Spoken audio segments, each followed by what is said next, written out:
Hello mga daddy at mommy, ito si Mami Jing magluluto ng pinakbet. Dahil sa sobrang busy ay ngayon ko lang may upload itong pinakbet. Medyo matagal na rin ito mga daddy at mommy, kaya heto may time na mag-edit, kaya i-upload na natin yung pagluto ko ng simpleng luto ng pinakbet. Ito yung aking technique o yung aking pamamaraan sa pagluto ng pinakbet.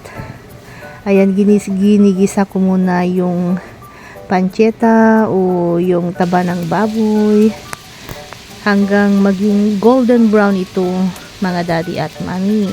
Tapos nilagyan ko ito ng bawang, pampabango syempre, at maganda yung bawang para sa ating katawan.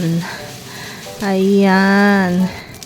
Tapos pag nag golden brown na ito mga daddy at mommy, syempre lalabas na yung taba ng baboy. And then isusunod na natin ang mga iba pang mga ingredients. Yung sibuyas, tapos konting tomate or kamatis mga daddy at mami. Tapos sa huli ay maglalagay rin ako ng tamatis o kamatis, tapos sebuya. Panoorin nyo kung paano ko lulutuin mga daddy at mami.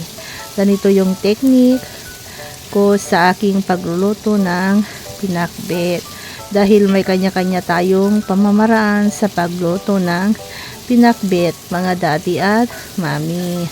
Ayan, hinalo-halo ko lang ito ng mabuti hanggang sa makuha ang kulay ng kamatis. Gusto kasi yung kulay ng tomate. Ayan. Pagkatapos niyan mga daddy at mami ay susunod na natin ang mga gulay.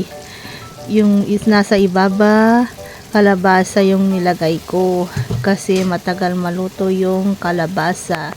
Tapos sinunod ko na yung mga ibang gulay, and then makita nyo na naglagay ako ng tomate or kamatis, tapos bawang at saka luya sa ibabaw ng mga gulay mga daddy at mami. Fresh gulay po yan. Tapos may susunod pa kaming uulamin, pero nasa freezer na yun mga daddy at mami. And then pagkatapos niyan ay nilagyan ko na ng pampalasa o yung bagoong. Yung bagoong na yan mga daddy at mami ay matagal na ginawa ni June. Tapos habang tumatagal yung bagoong namin ay lalong bumabango ito. Ayan na mga daddy at mami, tinakpan ko na. Ayan na yung magiging result ng aking pinakbet.